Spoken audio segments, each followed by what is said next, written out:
Assalamualaikum warahmatullahi wabarakatuh.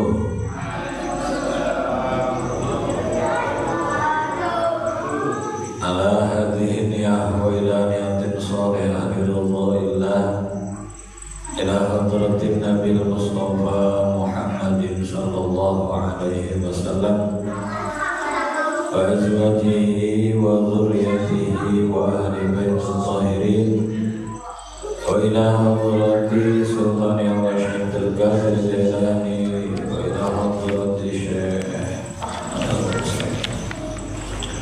Syekh Abdul Karim Syekh Abdullah Muhammad bin Muhammad sallallahu alaihi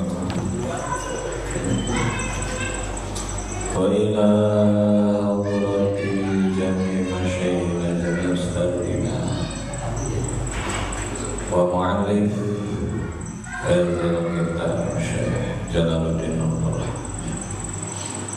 Syekh Jalaluddin Abdul Rahman As-Sidi Syekh Nawawi Al-Bantani usulihim wa furu'ihim wa ahli silsilatihim bibarakatihim wa barakatihim lillaillah al-fatihah.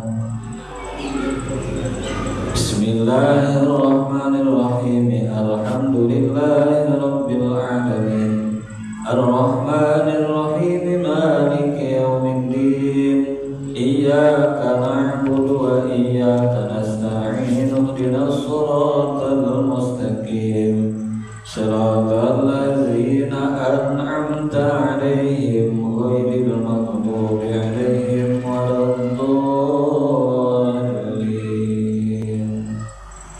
Amin. Alhamdulillah al-qadir wa laqad ba'atsna fi kulli ummatin rasulan an i'budullaha wajtanibut taghut. Wa qala ta'ala wa ma arsalna min qablika min rasulin illa nuhi ilaihi annahu la ilaha illa ana fa'budun.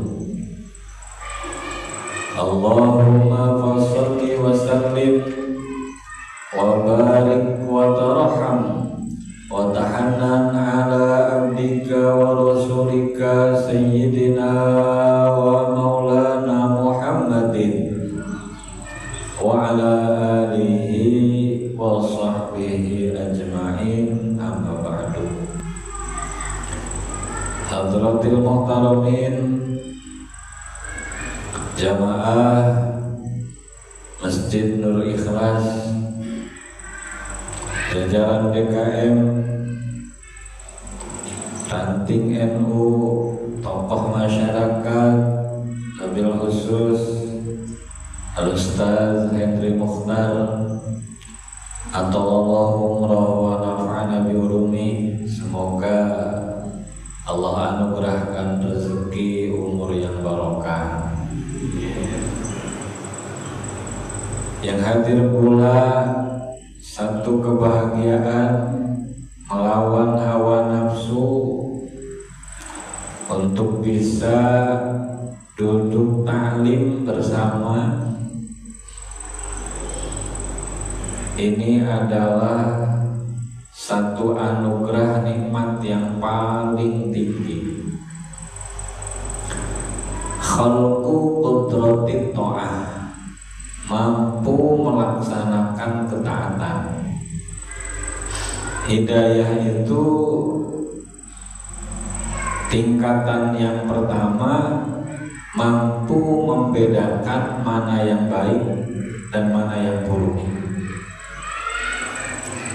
Dan semua manusia itu dikasih secercah cahaya di setiap hatinya. Tahu jamaah, ngaji, baca Quran, baca sholawat baik, tapi belum tentu melaksanakannya. Yang mampu melaksanakan ini naik tingkatan yang kedua hidayahnya, namanya khalqu qudratit ta'ah, mampu melaksanakan ketaatan. Yang ketiga adalah mampukah di saat melaksanakan ketaatan itu ikhlas, bukan keterpaksaan. Satu kebutuhan yang kemudian kebutuhan tersebut menjadi satu bagian ilmu yang diterima, begitu paham diamalkan, tingkatan tertinggi. Puji syukur kehadirat Allah Subhanahu wa Ta'ala yang telah melimpahkan kenikmatan itu kepada kita yang saat ini alhamdulillah dalam kondisi sehat walafiat, ada kesempatannya, kemudian kita mampu duduk bersama muzakarah ta'lim ini dalam rangka mewujudkan ketaatan, mencari keridhaan Allah Subhanahu wa Ta'ala, menghilangkan kebodohan. Jadi waktu kecil dulu kalau ngaji di madrasah itu, kalau niat ngaji raditu billahi robba wa bil islami dina wa bi muhammadin nabiyya wa rasula, niat ingsun ngaji karena Allah, lakoni perintah ya Allah, agungaken agamane Gusti Allah, murid-murid agama Islam. Niku lagi cilik niat nek mulai ngaji kayak mana? Ya, masih kelingan ora? Zaman ning kampung saiki ya urip ning kota ceritane. Ya walaupun Grand Mutiara Village itu artinya desa. Jadi dari desa ke desa. Rada keren makanya bahasa Inggris gitu ya. Salawat dan salam tetap tercurah kepada paduka baginda Rasul Muhammad sallallahu alaihi wasallam. Allahumma fassalli wa sallim wa barik wa tarham wa tahannan ala abdika wa rasulika sayyidina wa maulana Muhammadin wa ala alihi wa sahbihi ajma'in. Beliau diutus oleh Allah di zaman yang sangat bobrok akhlaknya. Setelah masa fatrah yang begitu lama, para ahli kitab sebelumnya, Taurat, Injil, Zabur, dirubah oleh ahli-ahli agama yang jauh dari agama. Mereka mabuk, zina, berjudi di depan mata, membunuh, saling hasud, bahkan anaknya sendiri dikubur hidup-hidup tanpa meneteskan air mata merasa bersalah sebelum diutusnya baginda Rasul Muhammad di satu wilayah yang hukumnya riba. Masya Allah. Karena tidak adanya aturan, cerita-cerita di kitab tentang hal-hal kebaikan ditutupi oleh mereka mengubah isi Taurat itu. Kemudian yang jauh dari agama, yang kuatlah yang menang dan yang menjadi pemimpin. Yang lemah tertindas, mati kutu, tidak bisa berbuat apapun.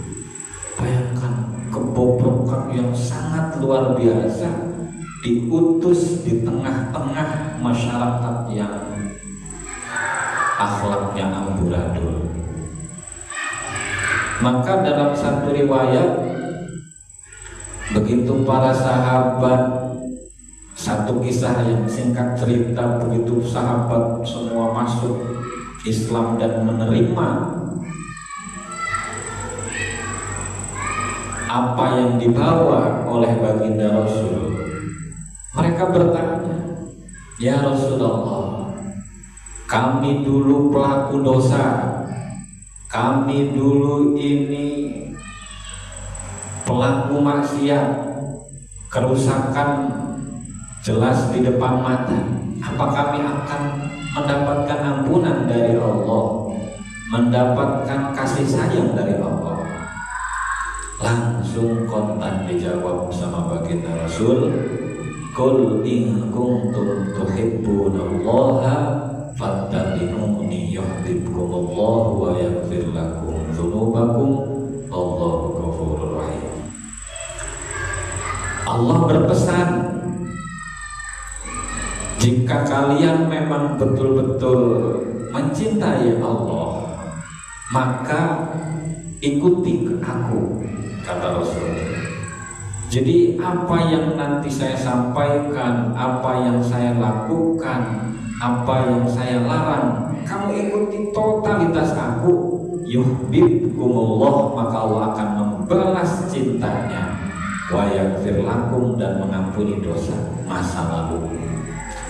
Kita dulu sama nih, ini ayat ini relevan juga bagi kita. Kita dulu banyak melakukan dosa dalam pelaksanaan ibadah, tidak menggunakan ilmunya, belum paham tata cara toharoh, bersuci, rukun dalam wudu, rukun dalam sholat, belum begitu paham. Akhirnya kita ngaji sedikit demi sedikit paham, itu berlaku. Maka yuhibbukumullah, ada taubatan nasuha, ada keinginan kita untuk merubah lebih baik, yuhibbukumullah. Jadi Al-Quran itu relevansi zaman, tidak menjawab permasalahan-permasalahan di masa sahabat saja, tapi menjawab relevansi seluruh zaman sampai berakhir masa ini. Bahkan masa ini berakhir, Al-Quran tetap menjawab masa berikutnya.